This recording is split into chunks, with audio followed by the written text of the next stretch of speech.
Douglas Taurel, The American Soldier. And you wrote this play as well, I correct? did. I did. What would you like audiences to take away from this play? The extreme service and sacrifice that many people make for us. That's that's the important thing. For people who have no connection to the military, that there are many people on the front lines and what it means for a family to serve or to have their siblings or their offspring serving. Did you serve in the military? No, I did not. In watching this play, and I've seen a lot of plays about veterans and been doing a lot of work with veterans, this play struck me very differently than anything else I've ever seen. It actually made me think of a mass manipulation of young men by the powers that be, because you're being asked to obey words that I cannot even, they're said so briskly and so fast, how people understand them. Did you ever feel that when writing this play? No, not really. No. I never really focus on whether war is bad or whether war is good. I only focus on the humanity and what it means for people to serve and have served and continue to serve. That's really what my focus was, not on any deeper point of manipulation or whether we should be at war, should we have a military or not. My thing is really about the humanity of people serving and the cost that's constantly being given. No, the reason I'm asking this is because you're asked to obey without question. You're basically dehumanized. And so how can you come back from something like this not broken? Well, I mean, those are really deep questions, but I mean, if you're trying to study, I mean, if we're trying to ask why we go to war, I mean, war has been going on since the beginning of man. No, I'm trying to figure out how do we save the people that have gone or that will go. Well, the main thing is what's starting to happen now is they're starting to talk.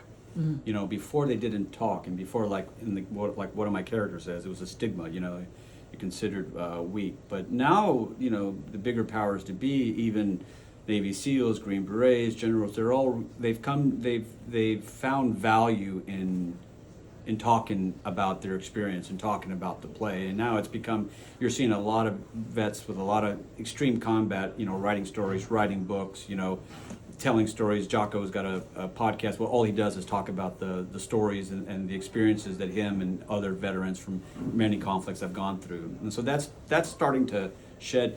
You know, interesting, in World War II, we had a decompression program where soldiers from the Second World War would come and get decompressed. And it was really successful. And for some reason, the federal government got rid of it. And no one knows why. I don't know why. And that would be asking, why did we have Agent Orange and did they lie about it? Yeah, you're going into very deep questions, you know, kind of more political questions. And what I've always tried to focus on in the play is not the political aspect of the play, because you can spin yourself in many different directions on the politics of the play, or the politics, not of this play, but the politics of war. And I've always just tried to focus on, there are men and women who are serving, men and women who are dying, and men and women who come back and have a hard time coming back, and then that we should understand that. And if you see a Vietnam vet an old Vietnam veteran with a Vietnam hat, or to go up to him, buy him a cup of coffee, thank him, because you don't know what his story is and you don't know what his experiences are. And what's been true since the beginning, from the revolution, from the Minutemen, that whenever the country has needed men and women to stand up and to serve, there's always been a line. There's always been a line. And that was true in the Revolutionary, when farmers were running to serve after Concord, and they're serving to fight the British. And that was true after 9/11. That was true in Afghanistan. That was true in in Vietnam in the beginning, and that was true after 9/11. There was a line of people who were serving. And do you think that there would be a line now? Because I don't. I do think so. I mean, it all depends where you're coming from, right? I mean, if you live somewhere, if you live in the heartland of America, you're probably going to serve, which tends to be the people who end up serving are the kids and the families from the heartland of America. Like the Lucys, they're from a small town in New England, and so I mean there's a lot of patriotism still left in the country. That's nice to hear, actually, but I think so. I see it diminishing. Somehow. I do too. I think the biggest problem about that is that we don't teach it. Exactly. We don't teach it. Oh, we teach the opposite. Yeah, and so, we don't teach patriotism to kids, and they don't even know when World War I was, or when World War II was, or when what Vietnam was. Right. And when I've shared the play with kids, they've absolutely loved it. I mean, they've just been over the moon over it. And so, Well, we like to erase our history somehow. well, I just, again, it's another Sorry, layer. I like deep questions. Yeah, no, but I mean, you can go into deep, but I mean, you can blame the education system. They're not teaching kids anymore. I mean, when I was a kid, we learned World War II. Oh, yeah. We studied We did everything. You mentioned 30,000 as the amount of people that have committed suicide. It's actually more. Yes, that's what I was going to say, because I've been working a lot with Camp for Heroes and Pure Talk and all the veteran organizations, and this has been the biggest problem. From writing your play and from saying what you have said, what would you say is a way to combat this problem? Of suicide? Yeah. Because Well, it's a phenomenon. I don't know if it's a phenomenon, but there are many things that contribute to it. But I mean, I think the most important thing is that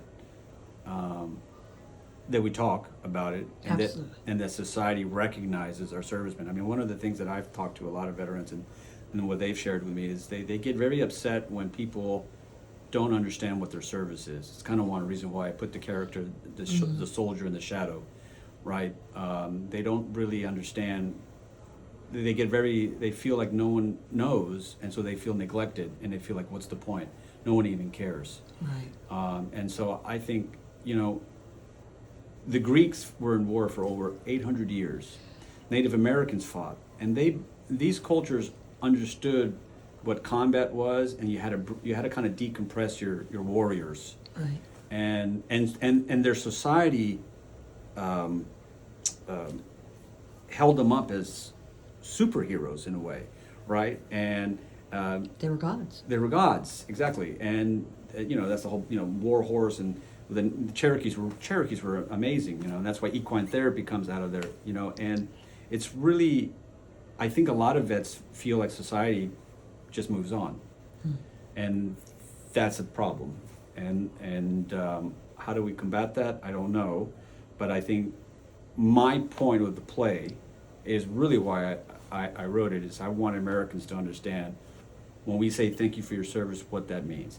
So you can be in New York, as we both know, New York can be very jaded, and know that there's actually people right now stationed who could have the same political beliefs as you are, but who are serving. Right. And it's important for us to understand that and to cherish that, because it is cliche as it is, they will die for the country, and they will spill their blood for the country, and they will defend their country, and many of them want to do that, and we have to respect that, and we have to honor that.